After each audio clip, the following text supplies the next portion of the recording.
Welcome sa DRS 2.0. Fresh at nagbabagang happenings bang hanap mo? Mga padabarkads man yan o mga trending topics? Pwes, sagutin natin yan. Kaya naman isubscribe nyo na ang ating channel para sa mga nagbabagang balita everyday. So, ayun, welcome back again sa ating YouTube channel mga Kadabarkads. And for today's video, ang pag-uusapan natin ay tungkol sa mga importanteng ganap sa loob at sa labas ng Eat Bulaga.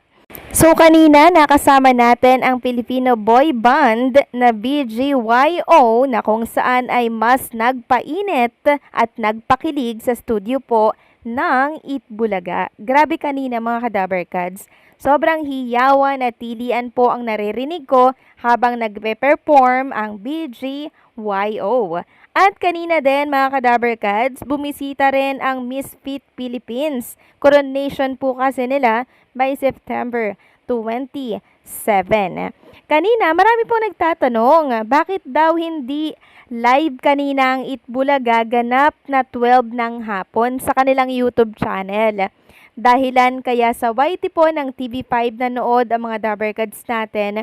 Tapos bandang mag-aalauna na po, nag-live na ang TBJ na YouTube channel. So nagkaroon lamang po sila ng technicality issue kaya hindi na nakapag-live agad-agad. Samantalang si Maine Mendoza naman po ilang araw nang wala po sa Eat Bulaga. So magtatatlong araw na simula po nang nag-live ang Eat Bulaga nung Miyerkules until ngayong Friday.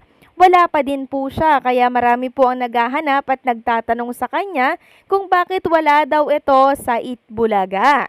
Iba't iba po ang mga balitang nababasa natin sa mundo ng social media. Andiyan ang tumakas daw si Maine Mendoza na isang malaking fake news. Tulad na lamang nito mga Kadabarkads, so meron itong 13 or 14K po na reaction na nagsasabing tumakas daw si Maine Mendoza na siyang malaking fake news po yan. So, ang dahilan po kung bakit hindi nakikita si Maine Mendoza ilang araw na ay nagpapahupa po siya, nagpapalamig po siya ng bashing. Kaugnay po ito ng isyong kinakaharap ng kanyang asawa. Yun lang yon mga Kadabarkads. Next topic naman, pag-usapan natin mga Kadabarkads, ang magaganap po mamaya dito po sa Clowns Republic ni Alan Kay.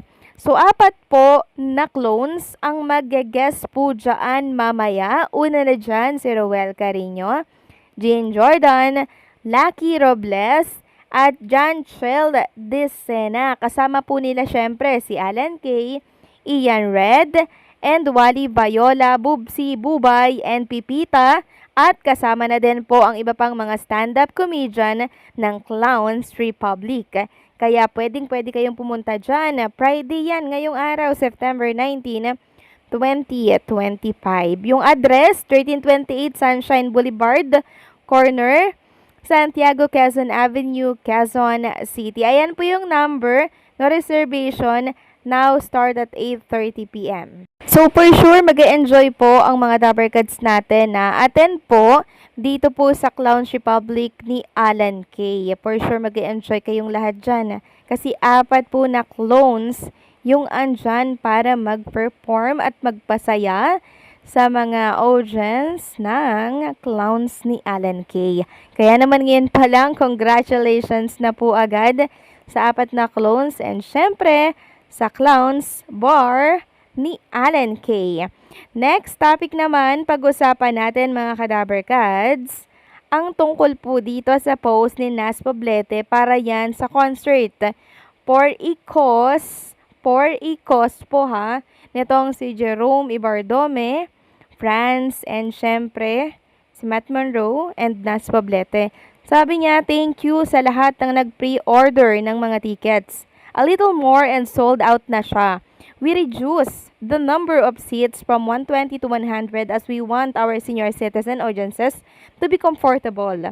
We will only entertain walk-ins at the venue for a maximum 20 seats once we secure the seating for the regular patron. So ayan, konti na lang masosold out na mga Kadabarkads.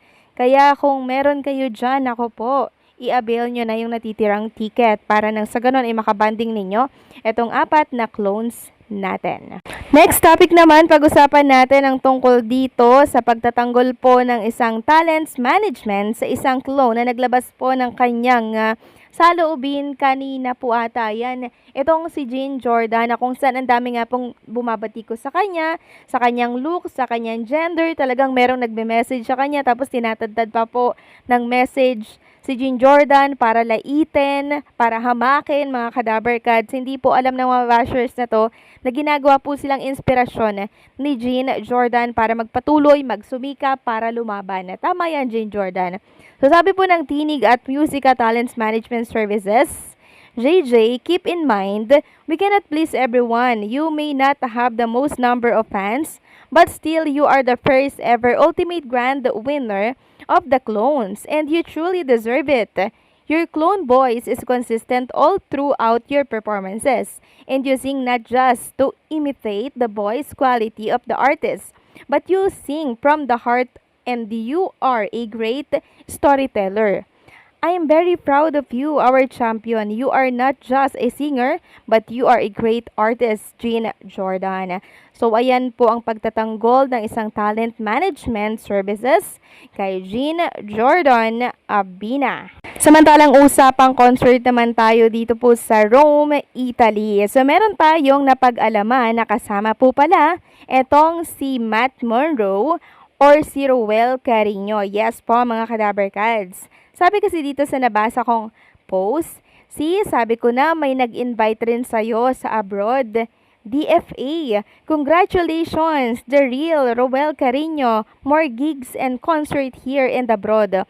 Always support you, Roel Carino Fans Club. Sa mga gusto pong sumali sa aming fans club, nasa comment section po ang link para maka-join. From Italy with love soon. Ayan, grabe mga Kadaber Cats. Meron pong concert din or gig si Roel Carino abroad pero di ko alam kung saan. DFA ata yung nag-invite. Grabe mga Kadaber Cats. Ang husay talaga ng mga clones natin. Roel Carino, 'di ba? Si Jerome Ibardome, may concert din po sa Rome, Italy. Ngayon pa lang gusto ko na talagang i-congratulate itong mga batang to dahil sa success na kanilang tinatama sa ngayon. So, wag nyo kalimutan na yung paa ay nasa lupa lamang dahil lalo kayong ibe-bless ni Lord pag ganyan kayo. And next topic naman tayo, pag-usapan natin ang tungkol dito sa iconic po na costume ng totoong Elvis Presley. So, meron po kasing nag-edit. Credit po sa nag-edit nito. Sabi niya, imagine ganito na suot ni Idol Jerome Ibardome. Napaka-cool. Swabe tingnan. Ang pogi. So, bagay po sa kanya, mga Kadaber Cats. 'Di ba? Bagay na bagay sa kanya. Mas lalo siyang naging pogi. Pero mas pogi siya doon sa black leather, mga Kadaber Cats. So, ipapakita ko sa inyo yung pinakang costume nitong si Elvis Presley. Ayan po. Ang ganda, 'di ba? Bagay din dito kay Jerome Ibardome. Congratulations, Jerome Ibardome. So, anong sa inyo dito, mga Kadaber Cats? Please comment down below.